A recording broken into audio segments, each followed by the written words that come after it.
আমি মোহাম্মদ জাহিদুর রহমান চৌধুরী, যে যেখান থেকে শুনছেন সবাইকে জানাচ্ছি আসসালামু আলাইকুম রহমতুল্লাহ। কেন্দ্রীয় মুসলিম সাহিত্য সংসদ বরাবরের নিয়েই আমরা এবছর 19তম বইমেলা শুরু হচ্ছে।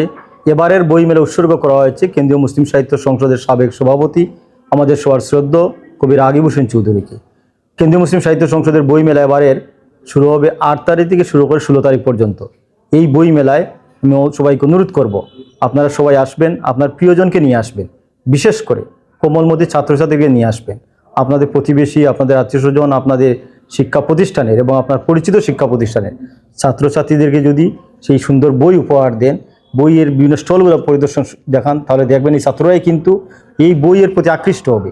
ওরা মোবাইল থেকে দূরে সরে বইয়ের প্রতি আরও যত বেশি আকৃষ্ট হবে, বই কিনবে, বই পড়বে এবং বইয়ের মাধ্যমে জ্ঞান অর্জন হবে। এই জ্ঞানের মাধ্যমে এটি আলোকিত বাংলাদেশ হবে, যে ফেসিবাদ মুক্ত আমাদের এই জুলাই বিপ্লবের মাধ্যমে যেসব কোমলমতি ছাত্ররা জীবন উৎসর্গ করেছে, তো নতুন বাংলাদেশ গড়তে এই কোমলমতি ছাত্রছাত্রীদেরকে আমরা সেইভাবে গড়ে যেন তুলতে পারি। এই জন্য আমি সবাইকে অনুরোধ করব, আপনারা সবাই আসুন, বই কিনুন, প্রিয়জনকে বই উপহার দিন এবং সুন্দর সমাজ আমরা গড়তে পারি। সে উদাত্ত আহ্বান জানিয়ে কথা শেষ করছি। আসসালামু আলাইকুম।